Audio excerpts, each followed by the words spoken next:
exciting and truly historic event that the Buddhist Council of New York and Columbia University Buddhist Association, or CUBA, is doing today. They've made this day a reality. So on behalf of the Buddhist Council of New York, I want to specifically thank the Columbia University Buddhist Association for their tireless efforts to make this day possible. I also want to say we must recognize that not only the Buddhist Council of New York and CUBA alone are making this day possible, but also recognize through the kindness of Columbia University, allowing us to use this beautiful facility, and also the indigenous Lenape people who once occupied these lands prior to Columbia University's establishment, that they too are making this day possible. And I also want to thank each and every one of you for coming out today on this beautiful rainy day, which encapsulates our theme of lotus in the mud, because there's certainly some mud outside today. But like the bathing of the Buddha, each one of us can look at today's rain as an auspicious sign of the Buddha's compassion, and that by recognizing the Buddha and his advent into the world, the blessings of hope, compassion, and loving kindness are being rained down on our individual and collective heads today for a brighter and more harmonious future. So yes, today truly is a wondrous day. Just so you know, we have an exciting program of songs, chanting, prayer offerings, and wonderful Dharma talks for you today. So please relax, participate, and enjoy this wonderful day. And with that, let us begin. And I'm going to turn it over to Elsa. Thank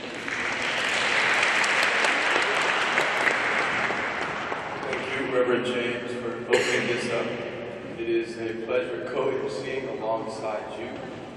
My name is Alejandro Menjivar. I am a current student here at Columbia University and also a board member of the Columbia University Buddhist Association, which has truly been an incredible community for myself and so many students here on campus this year. Once again, I would like to express gratitude on the behalf of CUBA to everyone who is here today. Each one of us could be in so many different places, doing something completely different, but we each have made the active choice to be here, to come together as one community. And again, this event would not be possible without countless hours and months of work from BCNY and CUBA and our co-sponsors Zen Buddhism and the Art of Living community here at Columbia. As a student, this is a remarkable experience to have so many teachers and practitioners of Buddhism here with us, and I'm looking forward to all the knowledge and learning that will inevitably occur. Without any further ado, we will begin with the bathing of the Buddha with a chant led by Venerable Rinpoche. Good afternoon, everyone. Wonderful time to come here. I'll chant Pa Sutra in Chinese. I think most of you know how to chant in Chinese. I forgot my instrument. Just a beautiful one. Please stand up. Everybody palms together. We'll have 3 bows for the Buddha first. First, 1 bow. Second, and third.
Thank you so much, Rifashi. That was wonderful.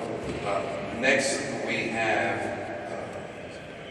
The Wounded Swan, a story from the life of the Buddha, read by Rochelle. We from the Miller Records Children Theater and Chorus. In honor of the Buddha's birth, enlightenment, and nirvana, it's very auspicious to tell a story about something of the Buddha's life. And so, our little short story was called The Wounded Swan.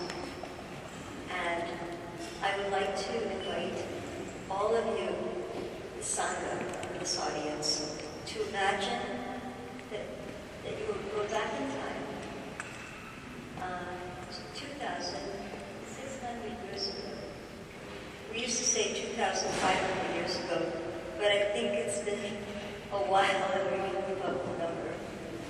To the time of the Buddha, where he lived in the sacred land of what is now called India.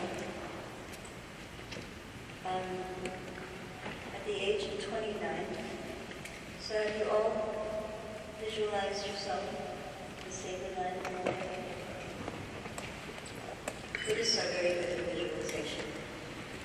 At the age of 29, Prince Siddhartha left the comforts and riches of the palace to become a yogi, to seek the spiritual life he longed for.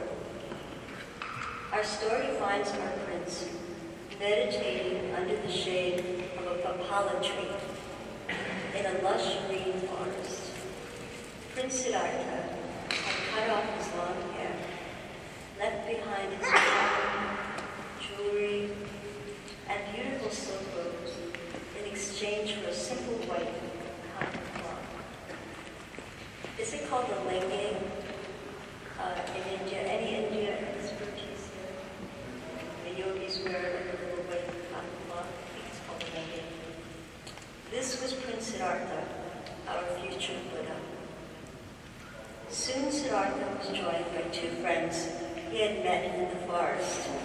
Swasti the buffalo boy, who cared for his buffaloes along the river, and Sujata, the woman who had saved his life when he fainted on the road from starvation. And all of you live in the sun. From time to time, Siddhartha would invite Swasti and Sujata to join him for the noonday meal. It was on just such a day that Siddhartha told them the story of the wounded swan. So now I am leaving the role of the narrator and becoming the voice of Siddhartha. The wounded swan. One day, when I was 9 years old and strolling along in the palace garden, a white swan suddenly appeared, dropped from the sky, and writhed on the ground in front of me in great pain. I ran to pick it up and discovered that an arrow had deeply penetrated one of its wings. I clasped my hand firmly around the arrow's shaft and yanked it out, and the bird cried as blood oozed from the wound. I applied pressure to the wound and placed medicinal leaves on it. I was about to go find some rice for the swan, when my 8-year-old cousin, Devadatta, ran into the garden. He was clutching his bow and arrows and asked excitedly, "Siddhartha, did you see a white swan fall near here?" Devadatta saw the swan. He ran towards it, but I stopped him. "You may not take the bird," he said. My cousin protested. "That bird is mine. I shot it myself." I stood between Devadatta and the swan, determined not to let him have it. I told him, The bird is wounded. I'm protecting it. It needs to stay here. Devadatta was quite stubborn and not about to give in. He argued, now listen, cousin. When this bird was flying in the sky, it did not belong to anybody. As I'm the one who shot it out of the sky, it rightfully belongs to me. Listen, cousin, I told him. Those who love each other live together, and those who are enemies live apart. You tried to kill the swan, so you and she are enemies. The bird and I love each other, and we can live together. The bird needs me, not you. Sujata clapped her hands together and said, that's right, you were right. Siddhartha looked at Swasti. And what do you think about my statement? Swasti, who was a simple buffalo boy, thought about it for a while. And he said, I think you were right, but most of the people would agree with Devadatta, to which I replied, in this world, few people look with the eyes of compassion and empathy towards one another. The weak are always oppressed by the strong. I still see that my reasoning was correct that day, for it arose from love and understanding, which can ease the suffering of all sentient beings. The truth is the truth, whether or not it is accepted by the majority. Therefore I tell you, it takes great courage to stand up and protect what is right. What happened to the swan, teacher? Asked Sujata.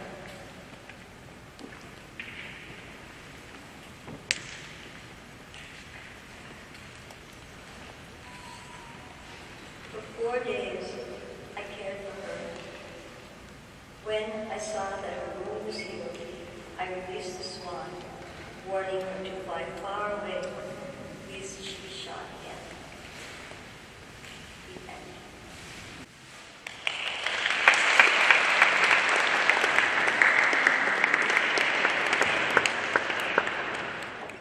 Now I would like to welcome Mohsen, the President of Cuba, and Reverend Noya Park, the President of BCNY, to deliver some welcoming remarks.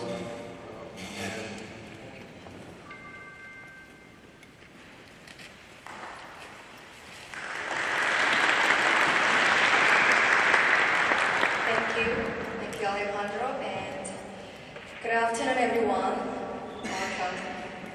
On behalf of the Buddhist Council of New York, we are delighted to host this year's Vesak Celebration here in person once again after a challenging and yet remarkable 3 years of COVID-19 pandemic. And I am honored to welcome each one of you today for your presence on this wet and yet auspicious day today. You may take a moment to just look around right now. What a great place to be here, right? And how grateful it is to be with honorable Dharma teachers and each individuals who cherish the teachings of the Buddha and his practices here. And I see this gathering is a testament to the world we aspire to build, a world where compassion, joy, and wisdom abides, and where diverse traditions be respected and understanding based on the understanding of interconnectedness of all. So today we come together to celebrate the Buddha's teaching, and the true celebration is for discovering our own Buddha nature within all of us. And especially this time, it was a great joy to prepare this program together with Columbia University Buddhist Association, once again, Cuba, and Zen Buddhism community here, and the Art of Living group here on campus, especially working with college kids were great joy, receiving text message 1 a.m. in the morning, even though I checked it early in the morning. So it is great to be part of this whole community, and especially looking the younger generation, looking for this practice and doing this practice together is a great hope for us. So we couldn't have done it without the support of all these people behind us, all these Vesak committee members, and our volunteers today. Thank you so much for your work and compassionate actions. So may this celebration inspire and uplift, connect you to the deeper teachings and practice of the Dharma, and to connect with the community, that we can all come together this great day today.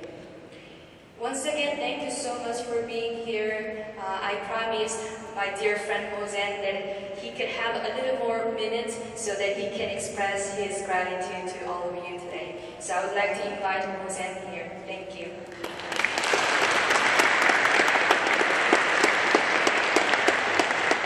Ladies and gentlemen, free-spirited individuals, honored Buddhist teachers and practitioners, welcome. On behalf of Cuba, I am both humbled and honored to welcome you here at our academic and spiritual sanctuary on the land of the Lenape people, the indigenous people of this land, of this island, and at Columbia University, an institution that has been a major player in shaping our own world. Our central theme today is Lotus in the Mud, symbolizing our ability as Buddhist practitioners to grow bright and wide open, observing the muddiness of our world while maintaining purity in our body, our mind, and our speech. Meanwhile, we are witnessing a time of change. The rest of the world began to awaken after the pandemic. The pandemic has heightened our awareness of the importance of mental health and spiritual balance. But it also has generated more fear, tension among communities. As Buddhist practitioners, our mental clarity allows us to see conflict on different levels within ourselves, in our communities, between social classes and races, and obviously in wars between countries. Having been born and raised in a refugee camp, surrounded by violence, loss, and suffering, my heart is filled with empathy and compassion for the innocent children around the world who are suffering right now. Palestinians and Israelis, Ukrainians and Russians, Sudanese, Indians, Tibetans, Burmese, and beyond. Those children are free of any guilt and deserve the chance to live a peaceful life. Some of our respected teachers, monks and nuns might say, wait a minute, Moses. Isn't this an attachment to alleviating suffering, which is an attachment by itself? While I respect this, and I deeply cherish it in my life, I want to remind us all that we are here to celebrate the Buddha. Drawing inspiration from Lotus in the Mud, the Buddha attained enlightenment through the very practice that we follow today. You and me and everyone who practices Buddhism is following the Buddha's path. And this is the light. And just like lotus in the mud, we too need light to grow, to flourish, and to rise above suffering that we see in this world. Let us inhale love and and exhale compassion. We are fortunate to have found the light of the Buddha and to have his practice, teaching and teachings, either if we are practicing individually or within a community. We can coexist in the mud, just like the lotus, because we have discovered how to observe the light, to be balanced, and how to grow. However, countless others in this world have yet to find this light. There are numerous potential lotus flowers that cannot grow without the light. And we do have a spiritual and a moral responsibility towards those beings, towards our brothers and sisters in this world, to alleviate suffering. As Bodhisattvas and Buddhist teachers, it is our duty to guide people in their practice. It is time to extend this light that we know to the deepest level, reaching even the smallest bud that has yet to emerge. And we do have the capacity to do that. Columbia University and other Ivy League institutions need this light. I can tell you from an experience. Countless intellectuals come to gain knowledge and power at these institutions with the potential to become lotus rather than continuing to do harm, intentionally or unintentionally. People who graduate from these institutions have tremendous potential and influence on the world, either positively or negatively. Let us help these influencers. Let us bring the light of Buddhism to expose people to it. Let us invite monks and nuns to come down from monasteries and engage with universities so we can fulfill our spiritual and moral duty and obligation, which is to alleviate suffering and to make this world a peaceful one for the coming generations. Cuba, Columbia University Buddhist Association is committed to this cause, as we are planning to hold a spiritually led peace conference in the fall. And we recognize we cannot do it all alone. We call upon the Buddhist spiritual leaders, teachers, venerables, nuns and monks. We need your help. We need to bring more light to universities so we can contribute to a peaceful world. With warm hearts, we welcome you all here at Columbia University, and we are delighted to celebrate this magnificent and wonderful day with you. Our gratitude is extended to each one of you, to BCNY, volunteers and board members, and to Buddha. Thank you for sharing the light. It was really great. Thank you so much. As a college professor, I just love when you hear people, young people, willing to pick up the banner of the Buddha and put it into the stream of the consciousness of the people who can make a difference. And so it was beautiful what you said. Thank you so much. Next up, we have chanting and prayer offerings. The first will be from the Theravada tradition, Venerable P.R. Tana from Staten Island Buddhist BLIA. Good afternoon. Venerable member of the Mahasangha, dear friend of the solution to the Sadhu, Sadhu, Sadhu, Namo Tassa Bhagavato Arahato Samma Sambuddhassa, Namo Tassa Bhagavato Arahato Samma Sambuddhassa, Namo Tassa Bhagavato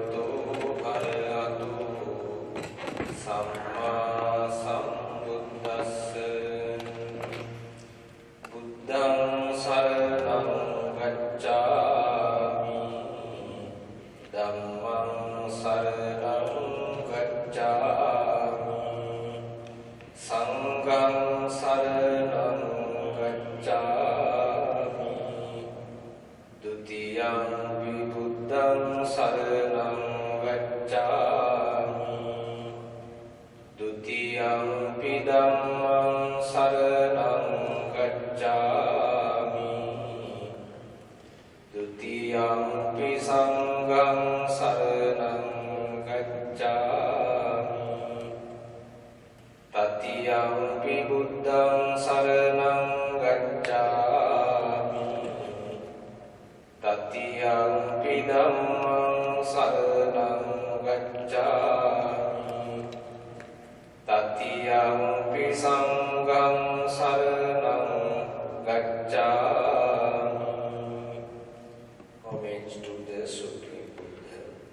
Iti piso bhagava araham samma sambuddho vidyācarana sampanno sugato lokavidu anuttaro purisa dhammasārati sattā deva manussanam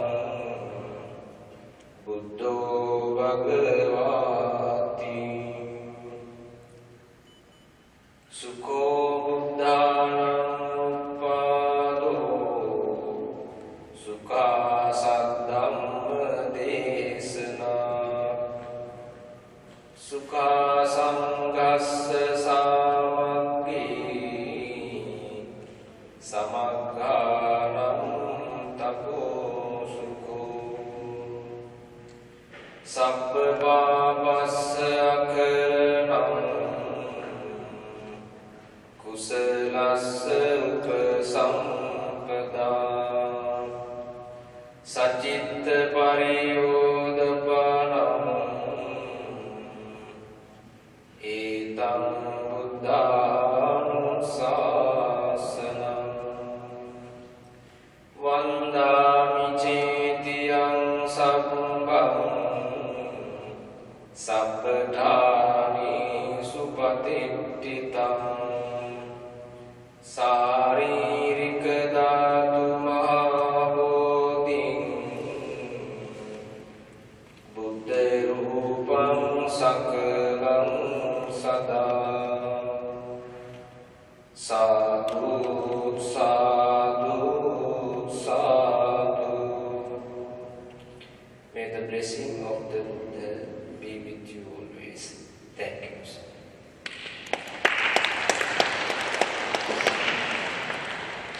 Now we would like to invite Charlie Corin from the Brooklyn Zen Center to offer a chanting and prayer Mahayana.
there are two meanings.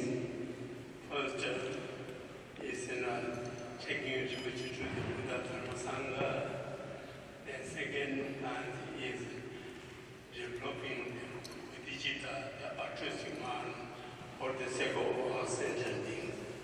That's what we're going to say.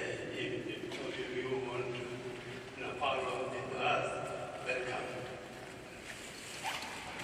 Thank you. Which is going to recite the refuge prayer and generating bodhicitta. And after that, Geshe-la and Kensur Rinpoche will recite the Shakyamuni Buddha mantra. Thank you.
Buddha Shakyamuni, the Om Muni Muni Mahamuni and Soha, is translated as Om Wise One, greatly wise one, wise one of the Shakyans. Hail.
Dharma talks. The first one will be from the Theravada tradition by the Buddhist Council's own Venerable Dharma Jodi. Thank you so much. I'm going to share some thoughts and knowledge with you about meditation, Buddhist meditation.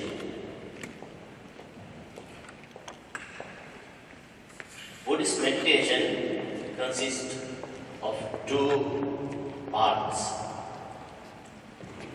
One is tranquility meditation and the other is insight meditation. Tranquility meditation is called in Buddha's language Samatha Bhavana, and insight meditation is called Vipassana Bhavana. Tranquility meditation focuses on concentration, and insight meditation focuses on internal wisdom.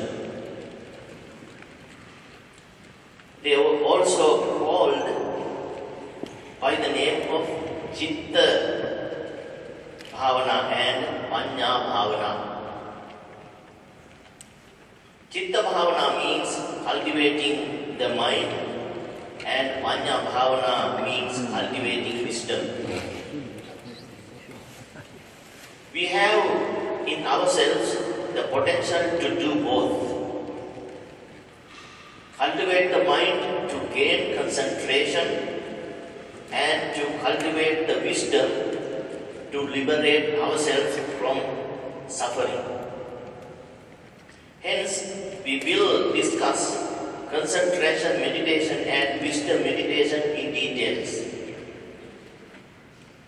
According to the teaching of the Buddha, our mind is luminous.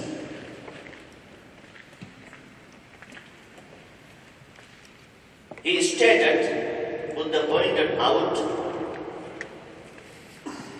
it is very clearly in the Pali language, Buddha's language, Abhasaramidam bhikkave cittang tanchako agantuke vakilese vakilitam. It means this mind is luminous, but it becomes defiled by adventitious defilements.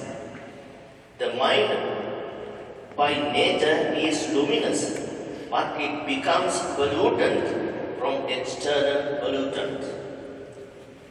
An ordinary person who does not know the Dhamma, who does not associate with the right person, who does not pay attention to the teaching of the right person, who does not associate with the noble person who knows the Dhamma, is unaware of how to cultivate the mind. He does not know how to remove these adventitious defilement. Friends, here luminous means purity, but it is not totally pure, as it has seeds of defilements. If it's totally pure, it cannot get polluted by external pollutants. As ordinary people are not aware of this, they don't make any attempt to remove these defilements. And to do that, they must cultivate the mind to gain concentration. There are three ways to remove the defilements. The first one is called in Pali Tadanga Pahana, which is temporary removal of unwholesome thoughts or deeds or words. When one practices wholesome deeds then the opposite of it can be eliminated one to one. When one practices friendliness, metta bhavana, then the opposite of which is anger or hatred is eliminated. When one practices compassion, cruelty is eliminated. When one practices appreciative joy, jealousy is eliminated at that time, temporarily. Likewise, when one practices generosity, greed is eliminated from our mind at that moment. The second way of removal of defilements is also temporary, and it is called temporary suppression, in Pali Vikambana Pahan. We must control desire against these 5 hindrances. 5 hindrances means sensual desire, anger, sleepiness, restlessness and worry, and doubt. These are the 5 hindrances. To subdue and temporarily remove these defilements, we should practice meditation. The third abandoning is called in Pali Samuchcheda Pahan. It means totally uprooted, not temporary. The first and second attempt temporary, but third Samuchcheda Pahana means totally, completely uprooting the defilements. Concentration, by practicing concentration meditation, we can achieve these 3 stages. But the final stage is the very important. Concentration meditation has 2 aspects. Right concentration and also wrong concentration. Right concentration means need to be done mindfully. But wrong concentration can cause sleepiness, drowsiness, something likewise. When we concentrate properly, a bright light will appear in our mind, and the 5 hindrances will be defeated. Once we reach this stage, the mind is open. The other type of meditation is vipassana meditation. It means seeing in a very special way. It is not just as ordinary way. It's seeing things exactly the way they are. What are these things? We can see so many things. This is not reality. When we perceive through our wisdom eye, we see form, means our body, objects, feeling, perception, mental formation, and consciousness exactly the way they are. Friends, all our problems, all our suffering, and all our misunderstanding occur because of our lack of knowledge of these 5 groups we call aggregates. We do not see them exactly the they are. We see them superficially. For instance, when we open our eyes, we see many things: color, shape,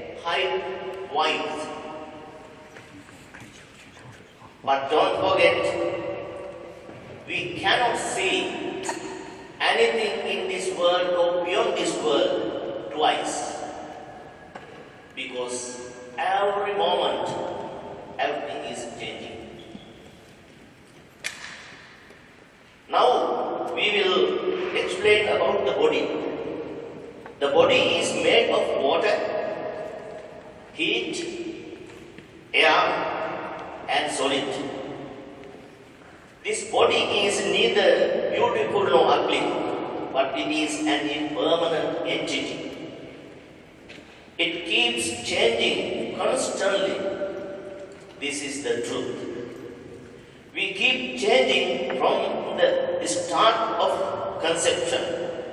We need to gain knowledge and vision on this subject. The body is made of 4 elements I mentioned before. We maintain these 4 elements by putting nutrition in every day. We repeat this process again and again, eating and drinking, to keep going on.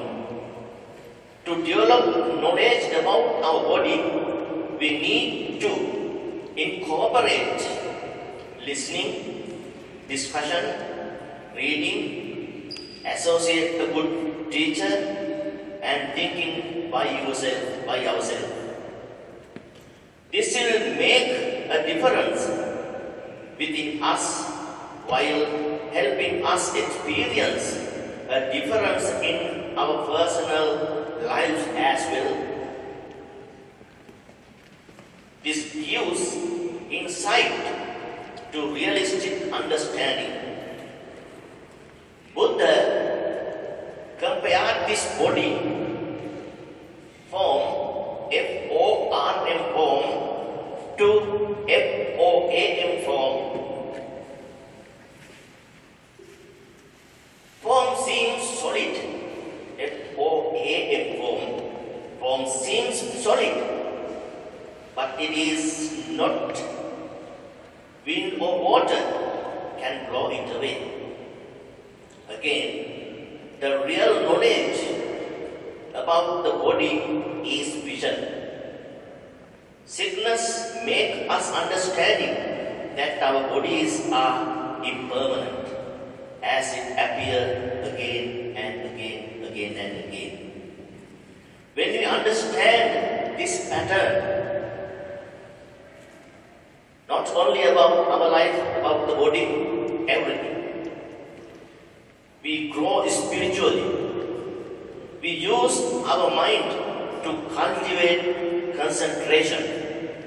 We use our body to develop insight, meditation, or wisdom. These 2 things go together and work together until we liberate from birth cycle. Thank you very much, and thank you, and have a wonderful evening, and people in this hall.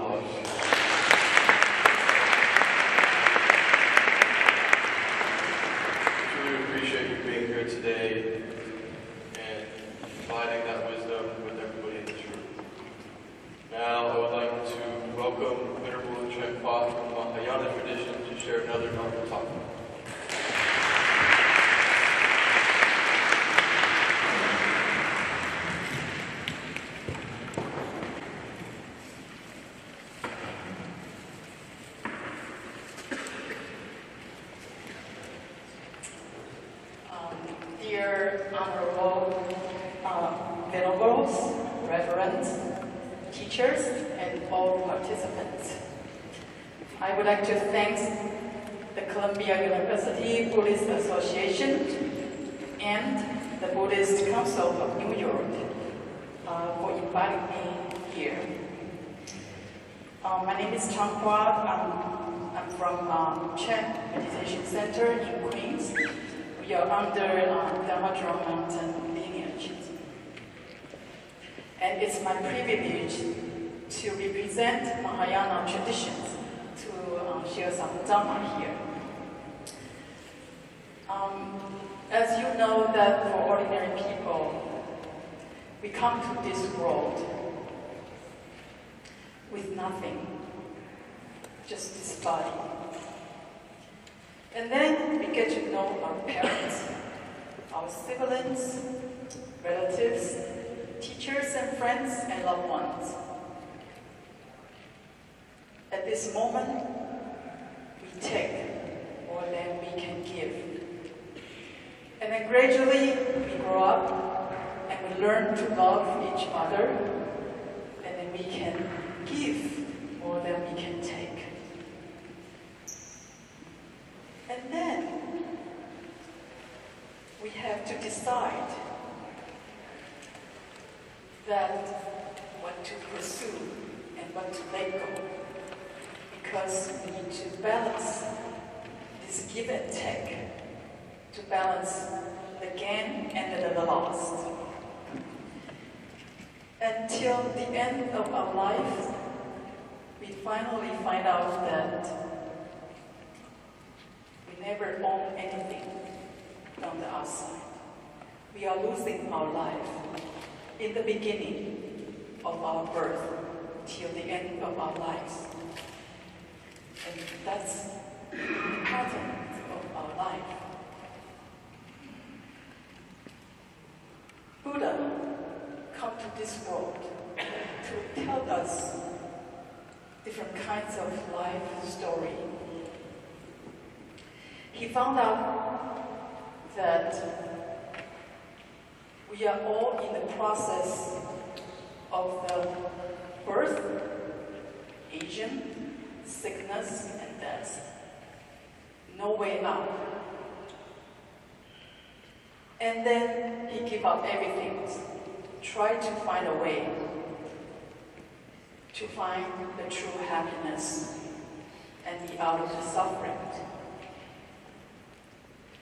So, through the practice, he realized the noble truth of suffering, that even happiness cannot last. And the noble truth of the cause of suffering, it's all because 5 evidence of the body and mind. And the noble truth of the ending of suffering, that our true destination is the Nirvana. And the noble truth of the path to end all suffering, that the right Eightfold Path is the only way out. So overall, Buddha told us how to undo the driving force of the karma, how to stop suffering, and how to see our intrinsic pure nature that all of us equally have. Buddha's life demonstrates a journey of cleansing all the sufferings from the body and mind and the way to enlightenment. Our late master, teacher, Shen Yan, once explained that a practitioner is just like a climber. Try to climb to a glass mountain with his or her bare hands and feet. The mountain is oily and steep. So no matter how hard you climb, you always fall back down again and again. But you should never give up, even you are totally exhausted. To climb up this mountain, you need to let go of your belongings to lessen your burden. At the very moment you let go of the sense of self-ego, the mountain disappears, and you got in line. It's just like the journey of cleansing. We cleanse and cleanse until we see the nature of emptiness. Today we come here to bathing the Buddha and to celebrate his birthday. The baby Buddha here represent the original virtues and merits of Buddha's pure and majestic wisdom. So we are also here to celebrate our precious life, to celebrate the existence of humankind and all living beings, and to celebrate the intrinsic pure nature of all beings. May the body and mind of all beings be free from suffering. May all beings realize the same pure Dhammakaya of the Buddha. And I would like to thank you, the organization, for having me here. And I would like to thank our Dhammadram Mountain young people group to help set up this Buddha. And then they welcome you to take the flowers back home to celebrate today's Buddha's birthday. And then thank you for your attention and bless you all.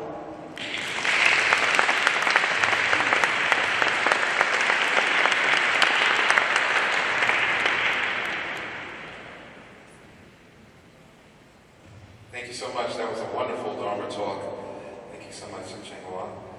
Next, we have from the Vajrayana tradition, Rinpoche Lobsang Tinthan and Tasi Chaudhry will actually do the translation.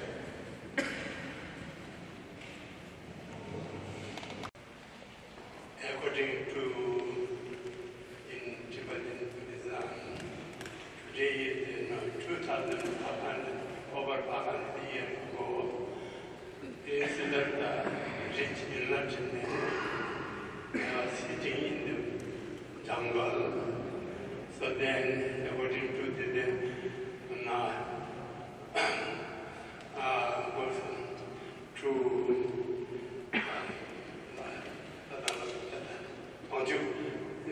Vishnu and Indra requested him, please turn the wheel of teaching, because previous lifetime, many lifetime, you will try to give away all your belonging, not only your belongings, also your, sometimes you give away your eye, body, everything. Today, why you give that one to reach enlightenment for the sake of all sentient beings? Today is the time to turn the wheel of teaching. Then Buddha was sitting there, why he didn't teach? He told them there, I found very precious teachings, but no one going to understand what I'm talking about. Therefore, I'm keep quiet. Why? There are two reasons for him to keep quiet. One is the teaching is not like a newspaper. Teaching is very real, very important. Talking about how to use the teaching, have the one study from basic to up to enlightenment. Second, why he is not keep quiet. Those who requested him to please turn will of teaching, those people get opportunity to get benefit. That's true reason he keep quiet. Then, according to the requested, he walked up to Varanasi. There was his disciple Gudina, the Parvati, his association friends. So there, then he turned wheel of teachings. We call them, I'm not going to repeat, she taught the Four Noble Truths. Four Noble Truth, he recited 3 times. We call that Dabasum. Repeat it, you know. Dabasum, Mola Daba. Mola Daba. Secondly, Jawala Daba. Third is Jawa Debu and Jawala Daba. She recited. What Mola Daba means, he just introduced. This is the truth of the suffering. This is the truth of suffering, cause of suffering. This is the truth of cessation. This is the cause, truth of path. The past. And second time with him, Dungashe Praja, he said, you should recognize this suffering is not peace, not love. You should learn, recognize suffering is causing problem. Dungashe Praja, Kunjung Pamata, then if you don't understand you have problem, you are not going to try to make effort to get out the problem.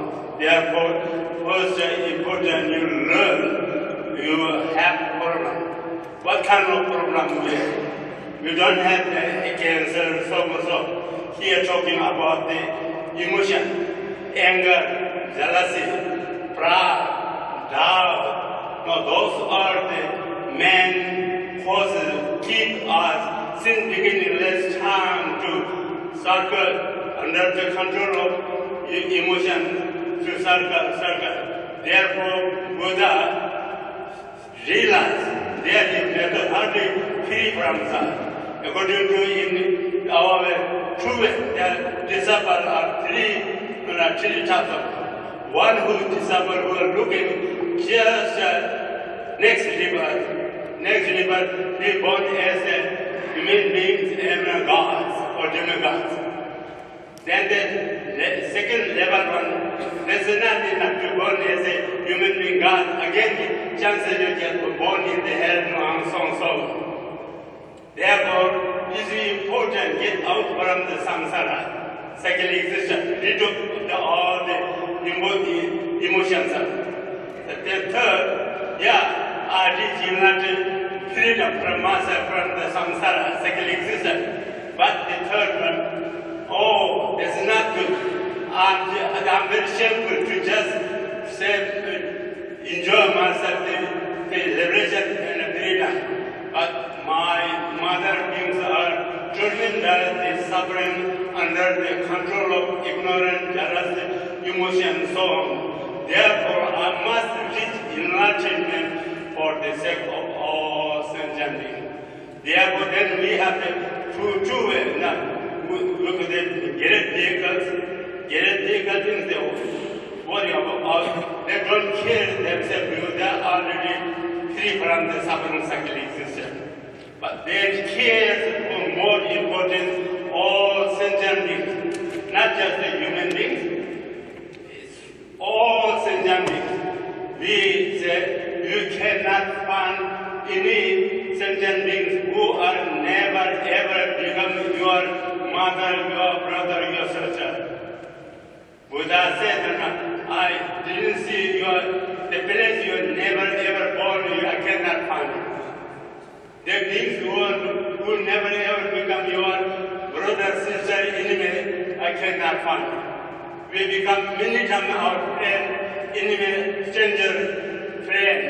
Today we have great opportunity. We physically healthy, mentally stable, and we also reach the excellent teaching which is you have choices, 3 choices. You just satisfy of the world not to be born as a human beings and demigod God. They are taught according to their level, each of the teachings. The second one, this is not enough as I told earlier. Buddha, or you say those who are really have to get out from the samsara, cycle existence. Therefore, then he gives the second teaching how to get what was the main cause keep us because ignorant. The ignorant is not just a broken, very subtle, which is keeping us since beginning of the time to keep in the samsara. That one have to learn. Only method, only key, how to take subtle emotion because the wisdom, which is recognize the true nature of the phenomena. Okay? So therefore then don't hear that person who really free from himself or herself from the suffering of psychic existence, get the freedom, liberation.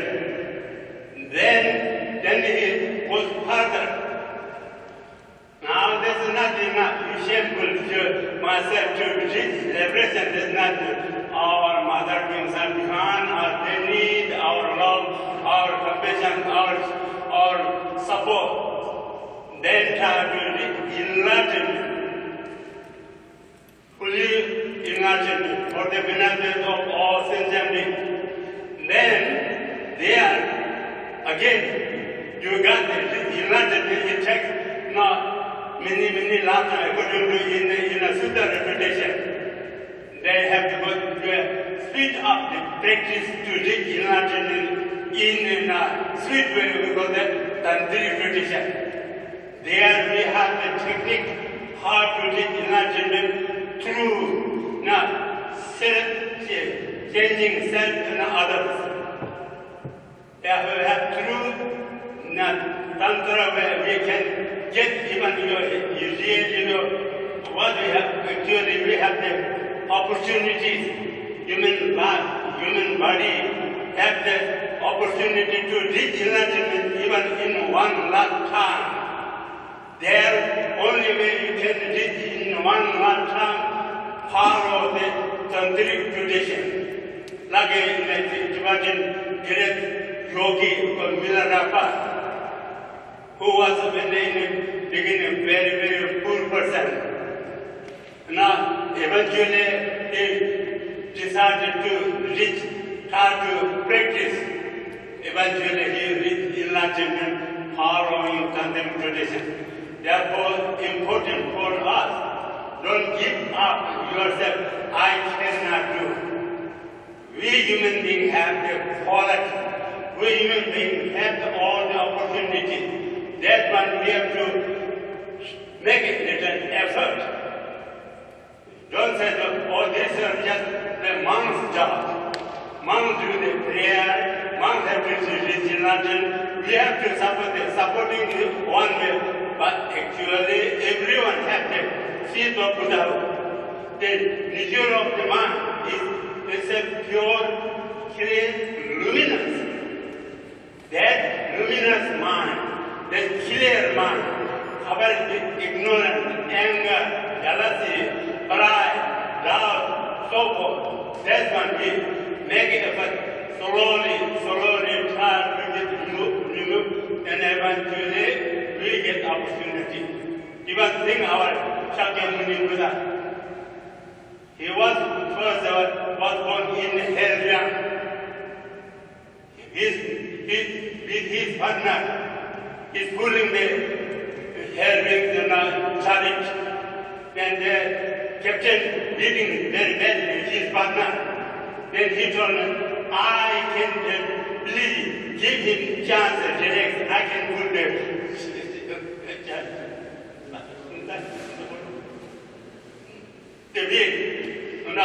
So then they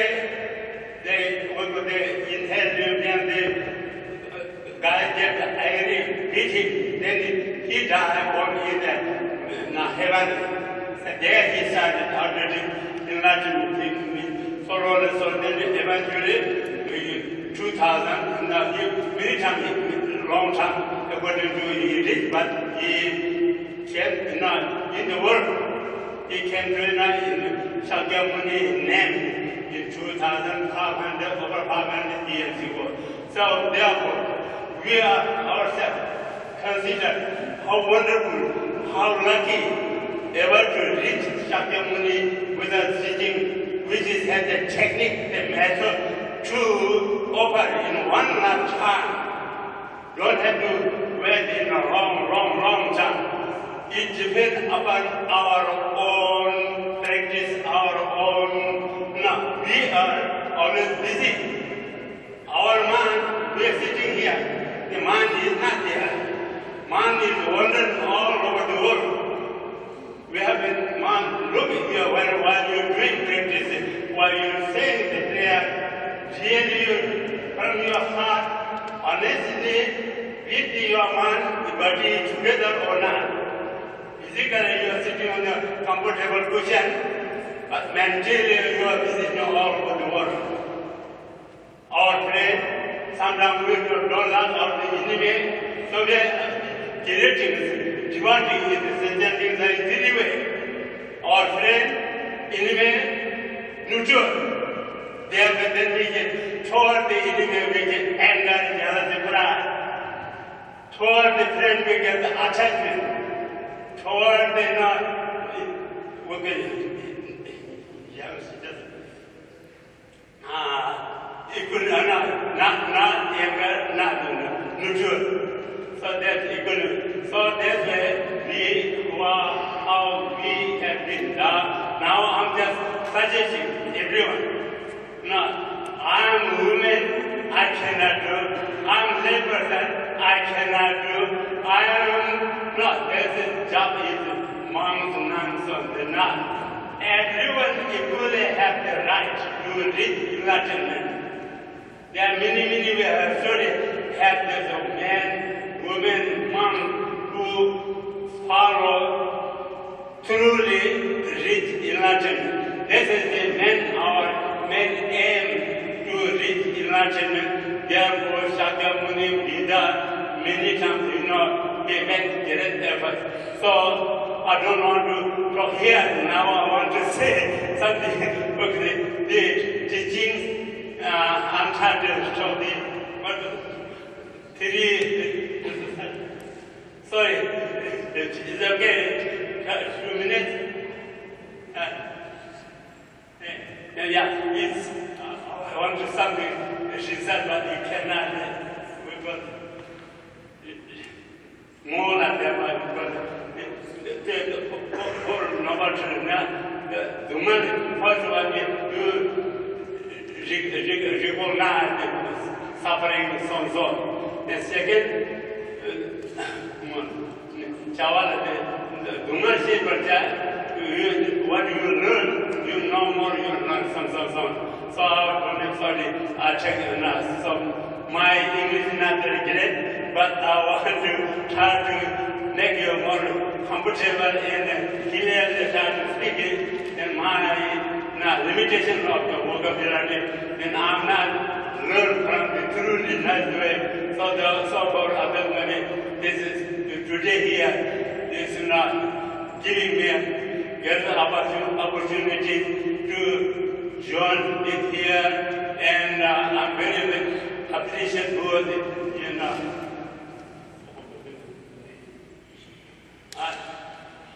so I want to thank sort of I have the jackpot. One old man singing jackpot, so my mind is not clearly palsy. So sorry, something I have done wrong. Forgive me, but something you love it, take it with you. Something you don't like it, leave here, then I can take it. Thank you so much.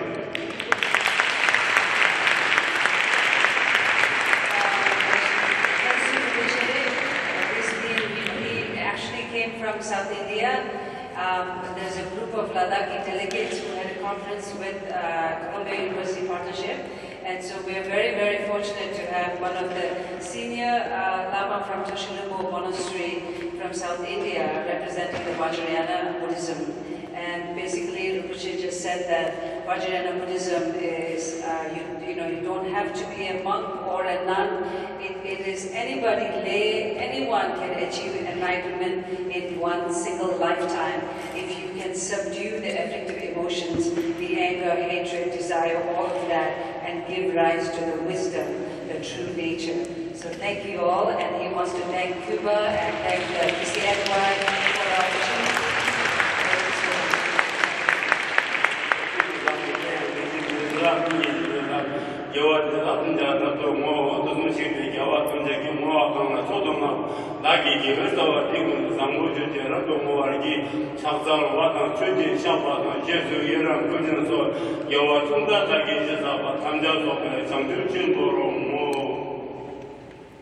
may I dedicate this medal to all motherly sentient beings in the sixth realm. Thank you.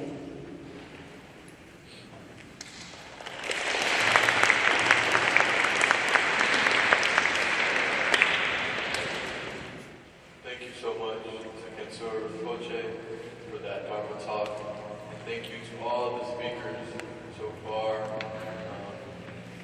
It is truly an honor and a privilege to be able to hear from such wise and knowledgeable people across different Buddhist traditions. And I think it is a great reminder of the diversity that exists within Buddhism. And I know that I am very grateful to hear from so many traditions today. For our final performance of the afternoon, I am pleased to welcome the Chuchi Sign Language Performing Group performing the song Give Love.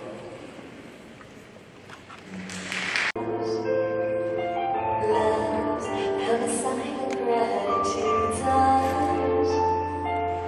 Love's giving more than yesterday. Feeling strong, brave and not afraid. In love, a belief as the sun shines warm light on you and me across every distance. Social born of dare to dance. Spread love readily. Take the long road one had tenderly. Your soothing blessings heal all pain and suffering.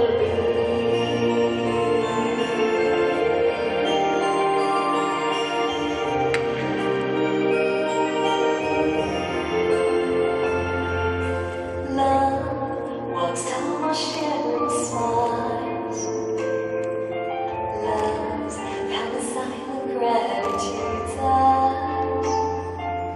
Love's giving more than yesterday. Feeling strong, brave and not afraid. In love, a belief as the sun shines warm light on you and me across every distance.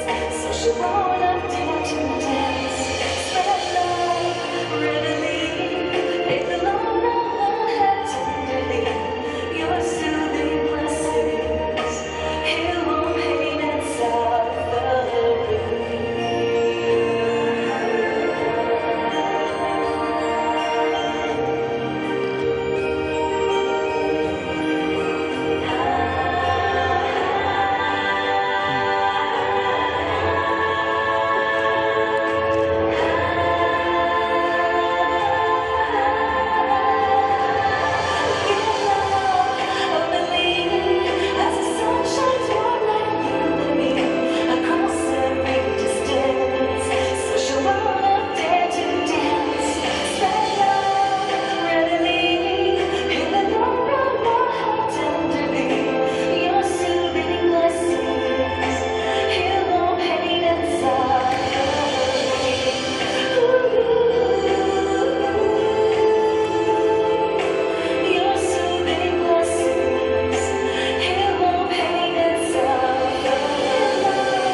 You know what I thought was amazing about that is we could feel your compassion, your kindness, your love, even without you saying a word. The music was there, but your joy came out to us. I really appreciate that. Thank you so much.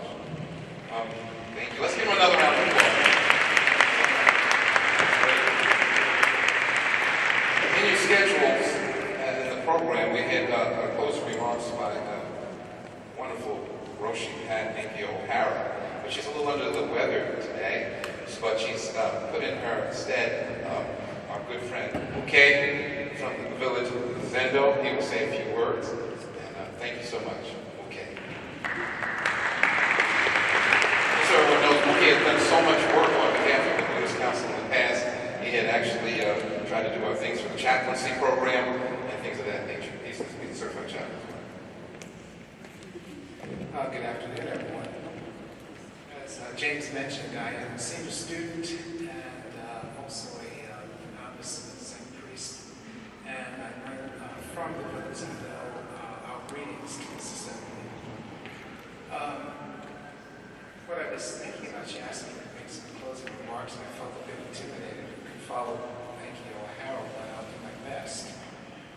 But one of the things I did want to highlight was that we celebrate the Buddhism birthday as Day of Enlightenment and is moving on.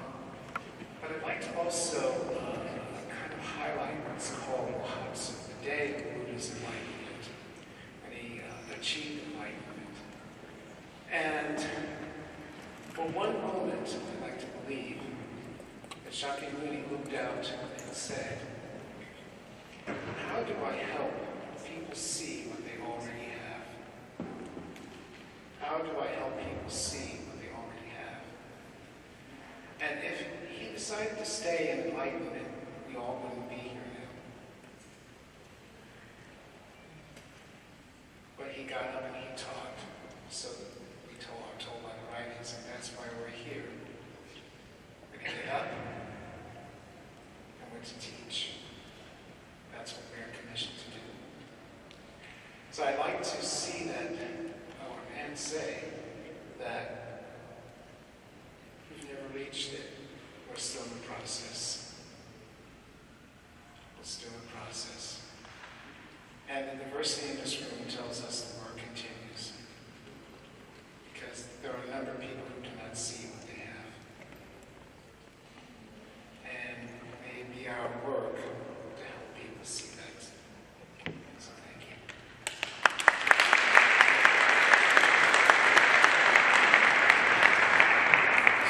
Thank you so much, okay. Thank you. Last, we're going to have a couple of changes. We're going to have a dedication of merit now by Sun Moon Sunim of the Korean Order of Buddhism. Yes, so please come up. Endless action arises from the mind. The diverse world arises from the action. It is such a great action that diverse Buddhist communities from New York have gathered here today to celebrate Vesak. In this closing prayer, we would like to share all the merits of our good action with all sentient beings for their happiness. It has been a joy for us as Korean monastics to join this wonderful event, offering the closing prayer and the four great vows. ang고 식방삼세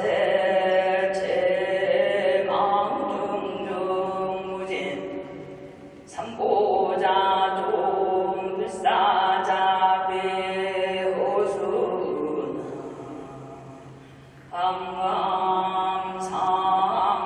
강감상내소수 불공덕해 향상처시로만내지 금매불론비야대하 법대 도서관의 모의태죽일체 불단일법회 공도일체중세 태양마론 천하태평 불일증이 법륜준 법륜상전어 무궁무케 하나노마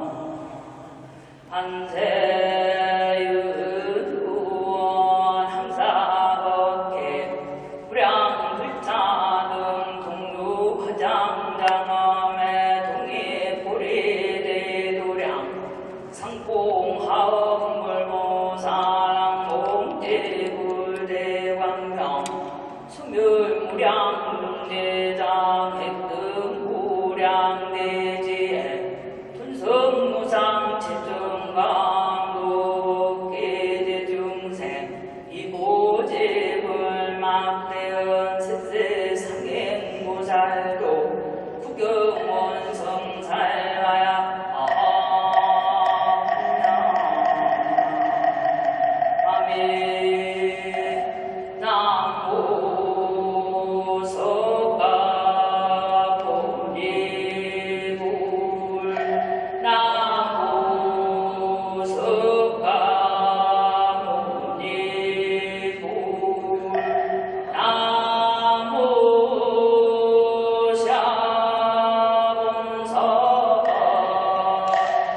중생을 다 건지오리다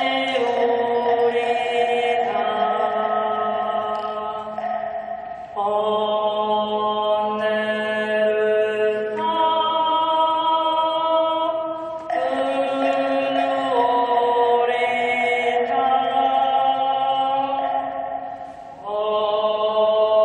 법물을 다 배우리다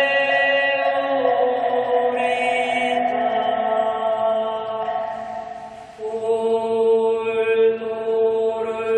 다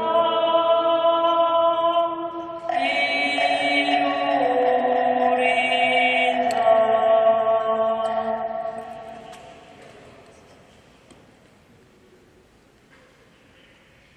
Sentient beings are numberless. We vow to save them all. Delusions are endless. We vow to cut through them all. The teachings are infinite. We vow to learn them all. The Buddha way is inconceivable. We vow to attain it. Thank you.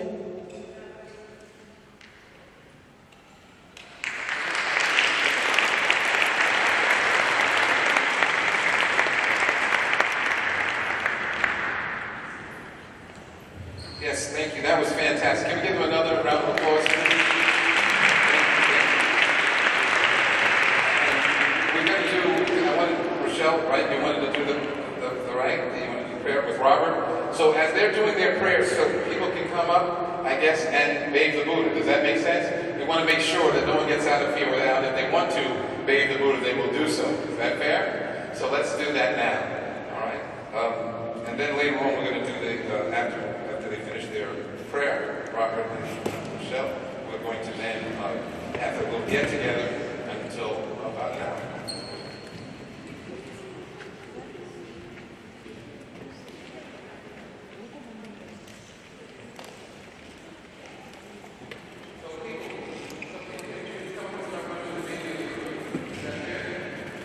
Can we start from this side, please?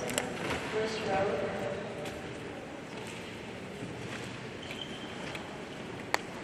This is a Shabbat chant. It's very prevalent in Tibet. And it's a warrior chant. Kiki, so, ashe, ma, yellow, aksen, kudru, yarke. Kiki, so, ashe, ma, yellow, aksen, kudru, yarke. Kiki, so, ashe, ma, yellow, aksen, kudru, yarke. Kiki, so, ashe, ma, yellow, aksen, kudru, yarke.